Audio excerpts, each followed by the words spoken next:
Ladies and gentlemen, SideStrafe here with another look at Titanfall, and this footage is brought to you in part by Last Titan Standing, featuring Darren and Phil of No Guts, No Galaxy. And this is probably my favorite mode within the game, and I think it's nice that you almost get a second game when you buy Titanfall. If you're into mechs or armored combat in video games, then this is definitely worth checking out. It is a lot of fun. Now, of course, the other gameplay modes within Titanfall are fairly enjoyable, but I must admit my Twitch skills aren't what they used to be, and when you're on foot as a pilot, you are pretty much playing Call of Duty with parkour moves, and I find that I just in general have a tough time trying to remain competitive. Of course, practice does make perfect, but I just can't help but want to be inside one of these massive Titans. Now, it would seem that there are quite a few people out there that aren't interested in the Titans at all. In fact, a lot of people are complaining about the Titans even in the normal attrition modes or even in the campaign. And to those people I say, well, you bought a game called Titanfall. I'm not sure what you were expecting. It seems like a lot of the people that bought this game are coming over from Call of Duty, which is funny because can they really be compared? Yes, when you're a pilot, when you're on foot, the combat is really super twitchy and it feels a lot like COD, but I think it ends there. You have this campaign multiplayer, you have all these different gameplay modes, and you have the parkour system as well that really separates the game from a COD title. And on top of that, you've got the artificial intelligence running around that are really interfering with what would be considered a typical game of COD. And I just don't know if we should compare them. And I think that people should stop looking at the fact that this was created by a couple of people that had worked on the game. For all we know, maybe 5 guys actually worked on the original CODs, and the rest of the team had nothing to do with it, and they're just, you know, talented artists and programmers and whatnot that come from other backgrounds. I don't know, I guess I'm just kind of getting tired of the whole Hollywood Rockstar developer type thing, and I don't mean Rockstar the developer, but as in a Rockstar developer. You know, those guys that come out wearing sunglasses indoors on stage acting like they are the hottest thing under the sun. You know, I'm just really tired of that scene. And let's just get back to making kick-ass games instead of worrying about how fat your wallet's going to be because you sold your soul to some publisher. So now that that's out of the way, let's go ahead and take a look at some of the gameplay here and analyze it further. And of course, as I said in the beginning, I was joined by Darren and Phil of No Guts, No Galaxy, and we were on TeamSpeak, so we weren't using the in-game voice comms. We were paired up with, I believe, some other people that are in a clan, which is probably why we were able to, for the most part, steamroll the enemy. They were pretty good, even though we didn't have the ability to communicate with them. And this was a new map to most of us. We were enjoying the fact that it had this whole left side that was really out in the open. There is some rock cover, and you can crouch with your Titan. So it was a proper firefight with mechs, and I really enjoyed it. For the most part, you're successful in Titanfall if you can flank the enemy while your team distracts. We tried to keep it together, and I think we did a pretty good job at calling out contacts and whatnot. But you can listen to the fact that most people are using the 40mm cannon. I decided this round to go ahead and just use the chain gun, because the idea we had was that everybody might have a different weapon so that we could bring different amounts of firepower to the battle. And I think it worked out. We did pretty well with different loadouts for each Titan. Now, I think at this point I was considering a flanking movement. I wanted to check my rear before moving up, but as you can see, we found 2 targets. They're hiding behind the rocks and engaging our Titans at range. I've also got the slaved warhead package, which means I do have to lock on before firing those missiles, and I find that they're far more effective out in the open because they're hard to get away from, as opposed to the rockets that you normally start with. But fantastic flanking maneuver. They were just pinned real bad here, and damage core online, so I'm definitely able to pour it on him here. He's going to throw up his shield. I'm going to try to catch anything he throws at me there in return. And one Titan down on the left. This one's on fire, and I'm just trying to dodge anything else that he's got. But he's critical now, and that's the round victory. Now, it's kind of funny playing this mode and thinking about the other gameplay modes where you start out on foot as a pilot. And, of course, as a pilot, that means you're an officer in the military, usually. And you're worth quite a bit most of the time. And, you know, why aren't you dropping in with your Titan from the start? And you realize, of course, it's not meant to be realistic. It's just a gameplay mechanic, and you have to look past that. But it is kind of funny nonetheless. But you can see that we are favoring this side of the map. We didn't really explore the right very much. It would seem that there's a lot more buildings and cover on that side, but I don't know. I felt more comfortable out in the open here. There's enough cover. You know, there's big rocks and structures that you can hide behind. There's walls and fences that you can get behind as well to protect yourself. And it just allowed for more freedom of movement. You could dash left and right a little bit easier, I think.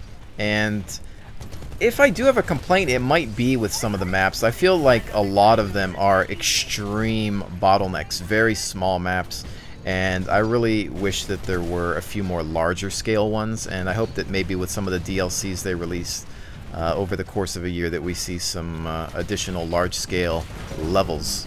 On that same note though, a lot of games seem to have problems with scale. And Titanfall has done a fantastic job of making you feel like you're in a very tall mech, robot, or Titan, or whatever you want to call it. I find that games like MechWarrior Online fail at making you feel like you're in something large. Now, the Titans aren't super huge. They're not the size of a MechWarrior mech, but you still get that sense of scale. You feel like you can look down. You've got the infantry running around below you. You can step on them. You've got the fences that you're taller than, and you're taller than some of the structures. They make you feel that scale, and that is so important in any game that has mechs. I do want to mention that if you play this mode by yourself, you might not have a fantastic time. With a small game, 12 players total, you're generally going to come up against a lot of teams or friends, and that gives them a huge advantage. You might get lucky and get onto a nice random team, or you might get onto a team that has a clan or a group of friends on it, and that might lead you to victory. But generally, if you're by yourself, if you're with a bunch of randoms versus a clan in any game, you're going to lose. But I feel like you notice it more here because of the small numbers as opposed to a game that has maybe 32 or 64 player support. That's really no reason to discourage you. Just try to utilize the voice comms if you can, and stick with the rest of your team. Don't move out by yourself, because it is really easy to get overwhelmed and destroyed within seconds. You can see here that we're on the flip side of the map, and I just continue to engage at range. I'm using the chain gun as a suppressive weapon as well, and just trying to chew through shields and get to that hull. I think Phil is still using that plasma rail gun, which once it hits you, if you have full shields, I believe it drops them to 0, and then it exposes you to the fire from your allies. So if you're fighting with a team, best way to go in is mix up the weapons. Have maybe one guy with a 40mm, have a guy with a machine gun, have somebody else with a rail gun, or some of the other weapons. Mix it up a little bit.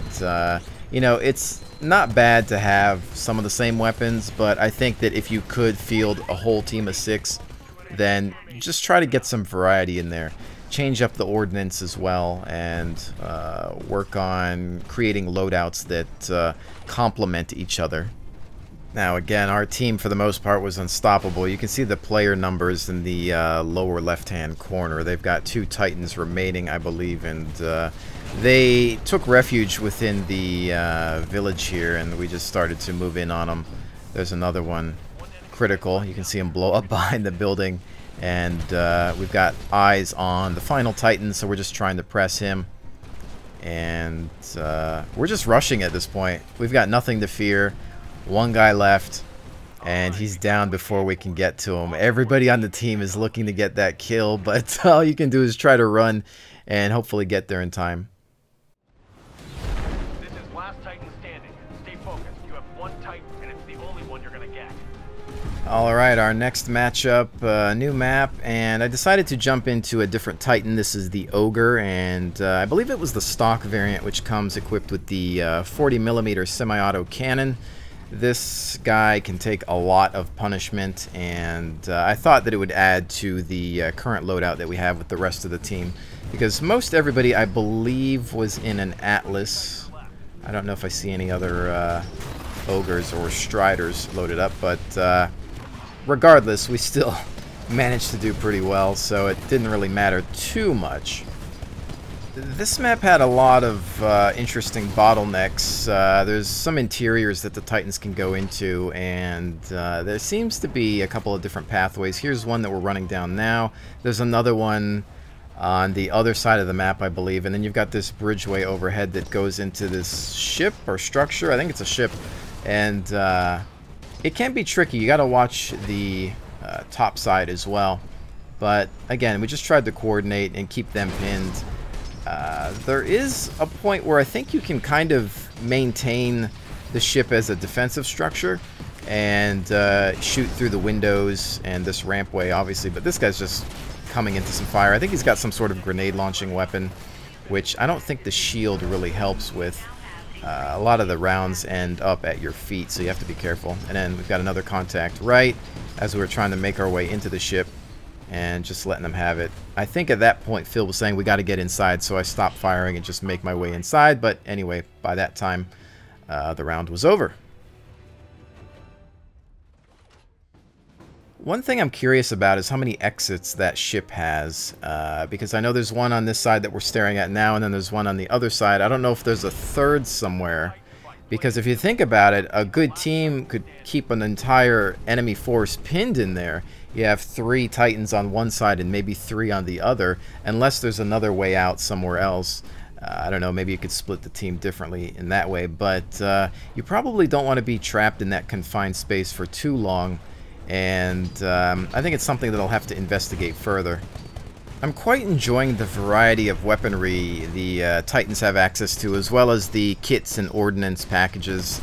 Again, you can really create a loadout that best complements your team.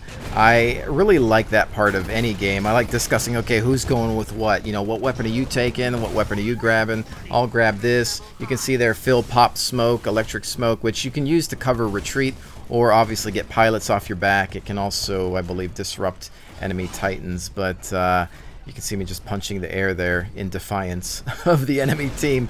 But no, more so I just accidentally hit the wrong key, which I think happens on more than one occasion with me in most games. But you know, we just keep fighting for this bottleneck, really. There's a lot of good cover here. You can kind of duck behind rocks. There's a guy up on the roof there for some reason who thought he was going to be a boss, but I think he's got a particle shield up now. And I'm taking a little bit too much damage here. Really, you don't want to get to this point. This was my main mistake, I think, in this game, is I just took way too much damage. I needed to dash backward and get out.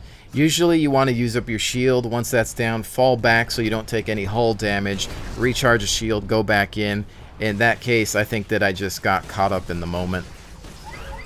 Definitely time to fall back and recharge those shields. I really don't think that I would have been able to survive in any other Titan, especially a Strider, but I suppose if I was in a lighter Titan, I probably wouldn't put myself into that type of bottleneck. Another Titan on our flank here, trying to put some rounds into him, as he doesn't seem to really be paying attention to my position. The rocket's out, but most of them missing, and he just tries to escape. 2 Titans left. So much going on here. You've got the infantry on the ground. You've got Titans just running and dashing all over the place. Tracer fire, explosions, machine guns. It's just pretty crazy. And with that final Titan down, I don't think we took any losses there either. Now, I remember during this match, we were so unstoppable that I almost didn't want to stop playing, because we just had this magical combination of teammates. And I remember some of the other guys in the chat, they were like, dream team, every time we would get to the intermission screen. And it was quite funny. You would see the other team rotate out. You'd see 2 or 3 guys leave, another batch come in, then they would leave. And I really didn't want to stop, even though it was super early in the morning, I think, when we were doing this. And I think the only reason we did, though, was because my game had crashed. Go figure, but I still had a lot of fun nonetheless, and I'm glad that I've got some of it captured. Anyways, with that said, ladies and gentlemen, I believe that's going to conclude the commentary portion of the video. If you're enjoying what you see, then keep watching, because I'm going to let the rest of the match play out. So stay tuned, and if you enjoy Titanfall and you really like Last Titan Standing, then you'll want to check out the rest of my Titanfall coverage, because that's probably what I'm going to focus on in regards to this title. But with that said, again, thank you so very much for joining me. I will definitely see you on the next one.